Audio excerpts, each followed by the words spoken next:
와, 이거 지금 3년을 끈 거예요.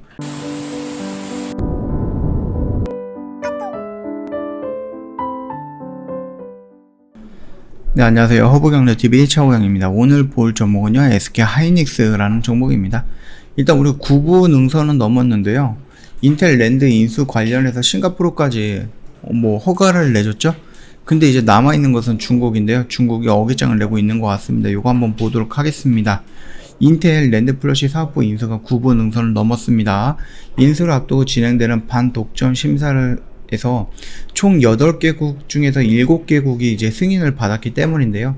이로써 중국 한 곳만 결정이 남아있다. 미중 반도체 공급망 재편 경쟁 속에서 중국이 어떤 결정을 내릴지 관심이 쏠리고 있습니다. 일단 업계에 따르면요, SK 하이닉스가 현재 중국 현지 대형 법률 자무사를 통해서 당국의 반독점 심사 승인을 받아내는데 총력을 기울이고 있다라고 알려져 있죠. 최근 싱가포르 경제 그다음에 소비자위원회가 SK 하이닉스의 인텔 랜드 플러시 사업 인수를 무조건부로 승인을 하면서 8개국 중에서 중국의 승인만 남아있기 때문이고요. 요거는 일전 영상에서도 한번 잠깐 언급을 해드렸죠.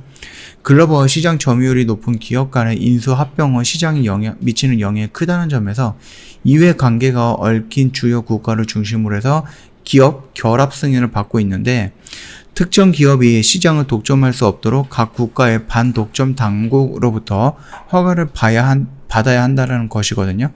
그게 미국이랑 유럽, 그 다음에 한국, 대만, 브라질, 영국, 싱가포르 인수 승인을 한 상태입니다. 나머지는 중국만 남아있다는 얘기겠죠.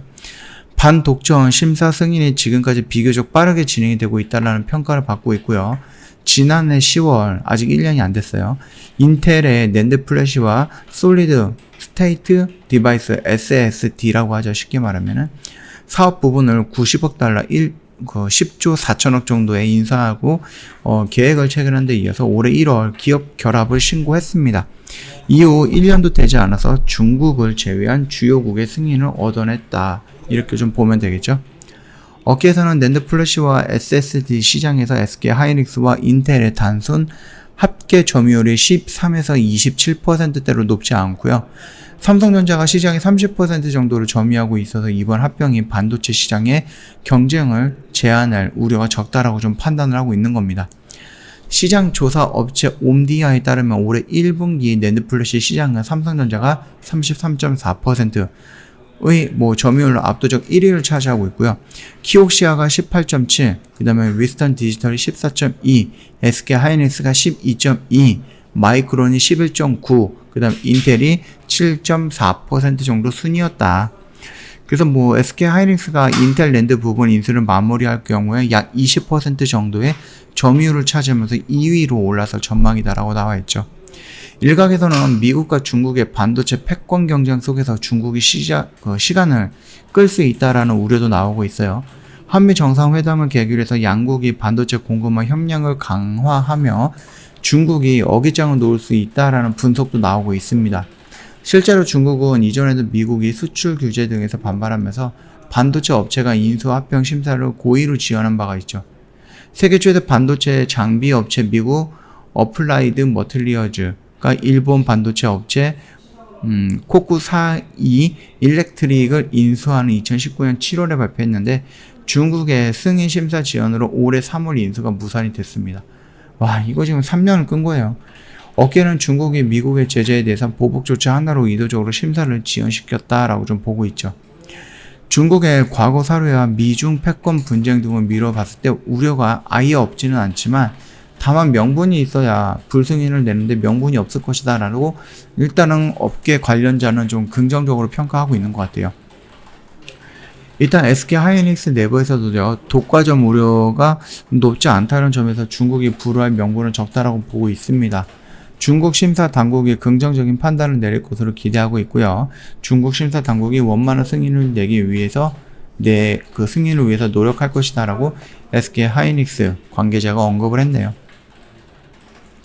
이러니 저러니 해도 이제 중국이 문제인 건 맞는 것 같아요. 자, 지금 여기서 어느 정도 추세를 돌려나가지 않을까라고 생각했는데 살짝 이 12만원 라인대를 이탈하는 모습이죠. 물론 여기서도 이탈하고 바로 반등이 나왔다라는 것은 긍정적인 부분인데, 두 번째 이탈을 했다라고 하면 확률적으로 봤을 때에는 10번 중에 9번이 반등이 나온다라고 하면 요 라인에서는 이제 7번에서 6번으로 떨어진다, 그렇게 좀 생각을 해도 되는 자리일 것 같습니다. 물론 좋게 말한다라고 하면 여기서 우리가 이런 쌍바닥을 그리고 올라간다라고 볼 수가 있는데, 이 쌍바닥이라는 개념은 결국은 요 라인을 한 번 정도 터치를 해주는 모습이 보여줘야지 우리가 쌍바닥이겠구나 그렇게 생각을 할 수가 있는 겁니다. 자, 오늘도 본다라고 하면 외인들이 최근에 매도 물량이 너무 많아요. 그쵸? 최근에 딱 봐도 매수 물량보다 파란색으로 적혀있는 숫자가 많이 있기 때문에 외인이 매도하면 SK하이닉스도 마찬가지고 삼성전자도 마찬가지입니다. 하락할 수밖에 없다. 그런 전제 조건을 가지고 우리는 뭐 투신과 연기금도 중요하겠지만 외인 매수 물량 또는 외인 매도 물량을 우선적으로 본다라고 하면 수급적인 면에서는 크게 놓칠 거는 없다라고 생각을 하니까 참고하시면 될 것 같아요. 만약에 중국에서 어깃장을 놓으면서 승인을 계속 지연을 한다? 그러면 어떻게 될 것 같아요? 쫄쫄쫄 다시 밀릴 가능성도 있다. 그 정도까지는 어느 정도 염두에 두고 지켜봐야 된다. 그렇게 좀 말씀을 해드리고 싶고요. 결국은 요 언저리에서 매수를 하게 된다라고 하면 분할로다가 매수를 하게 된다라고 하면 이런 식으로 돌아 나가면서 나오는 이 수익권을 먹을 수 있는 자리다. 그렇기 때문에 지금 뭐 굉장히 위험한 자리, 굉장히 높은 자리 그렇게 판단하고 있지는 않거든요. 그 점 참고해 주시면 될 것 같습니다. 저희 허브경제TV 홈페이지 오시면은요, 이벤트 내용 두 가지로 확인할 수가 있습니다. VIP 럭키 7 이벤트 진행을 하고 있는데 1년에 360만원 부담이 될 듯해서 저희가 120만원을 모시고 있고요. 1년에 한 번 하는 방송반 이벤트입니다. 어떤 이벤트예요? 1+1 또는 2+2 이벤트 진행을 하고 있거든요. 이거는 많이 진행하지 않습니다. 1년에 딱 한 번 진행을 하는 이벤트이다 보니까 아무래도 회원님께서 이번 이벤트 놓친다라고 하면 2022년까지는 기다려 주셔야 된다. 그렇게 좀 말씀을 드리도록 하겠습니다. 이게 10월 30일까지예요. 오래 걸리지 않습니다. 며칠 안 남았습니다. 오늘 제외하면 영업일을 딱 4일 정도 남았거든요. 요 기간, 요 이벤트 놓치지 마시고 혜택은 다 받아가면 좋을 것 같아요. 허브경제TV 홈페이지에서 카톡 친구 추가하는 방법은 쉽게 찾을 수 있습니다. 사진으로 올려놨거든요. 요거 보신 다음에 카톡 친구 추가하시고 뭐 방송반이라든지 VIP라든지 또는 뭐 무료 추천 종목이라든지 아니면 종목 지도라든지 이런 혜택을 또는 상담을 받고 싶다. 언제든지 말씀드렸듯이 친구 추가하시고 저희한테 먼저 언급을 해주시면 될 것 같습니다. 그러면 어필을 해주신다라고 하면 저희가 확인해갖고 답변 드리고 상담 진행을 해드릴 거니까 이 점 참고해 주시면 됩니다. 자, 오늘 영상은 여기서 마치도록 할게요. 영상 도움이 됐다 그러면 구독과 좋아요 한번 부탁드리겠습니다.